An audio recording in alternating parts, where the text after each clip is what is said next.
President Trump took extraordinary and unprecedented steps to obstruct the investigation, including ignoring subpoenas, ordering the creation of false records, and publicly attacking and intimidating witnesses. Then as now, this administration's level of obstruction is without precedent. In fact, there's not anything that presents an impeachment here, except a president carrying out his job in the way the Constitution saw that he sees fit to do it. On the basis of the testimony and the evidence before the House, President Trump has committed impeachable high crimes and misdemeanors by corruptly abusing the office of the presidency.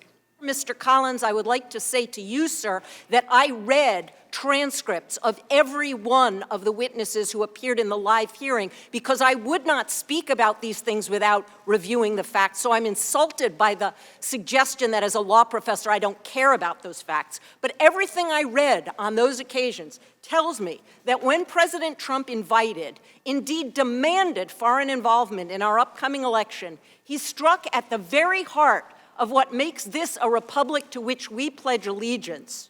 The record compiled thus far shows the president has committed several impeachable offenses, including bribery, abuse of power, and soliciting a personal favor from a foreign leader to benefit himself personally, obstructing justice, and obstructing Congress. This is a facially incomplete and inadequate record in order to impeach a president. I get it. You're mad. The president's mad. My Republican friends are mad. My Democratic friends are mad. My wife is mad. My kids are mad. Even my dog seems mad. And Luna's a golden doodle, and they don't get mad. Professor Feldman, did President Trump commit the impeachable high crime and misdemeanor of abuse of power based on that evidence and those findings? Based on that evidence and those findings, the president did commit an impeachable abuse of office. Professor Carlin, same question. Same answer. And Professor Gerhardt, did President Trump commit the impeachable high crime and misdemeanor of abuse of power? We three are unanimous, yes. Professor Turley, do you think that impeaching in this case would constitute impeaching with a partial or plausibly contested understanding of key facts? I think that that's clear because this is one of the thinnest records ever to go forward on impeachment. What comparisons, Professor Carlin, can we make between kings that the framers were afraid of and the president's conduct today?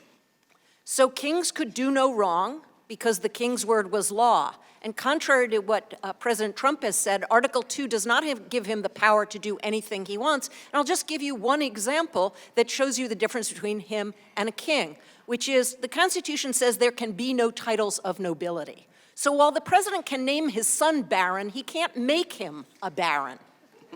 When the president calls you don't get to interrupt me on this time. Now, let me also suggest that when you invoke the president's son's name here, when you try to make a little joke out of referencing Baron Trump, that does not lend credibility to your argument. It makes you look mean. It makes you look like you're attacking someone's family, the minor child of the President of the United States. So let's see if we can get into the facts.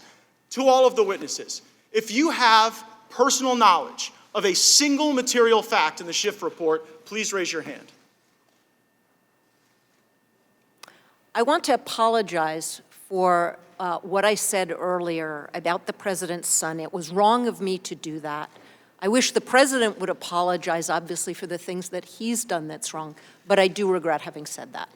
As the Democratic majority promised that this was going to be a fair process when it got to judiciary for the president and others.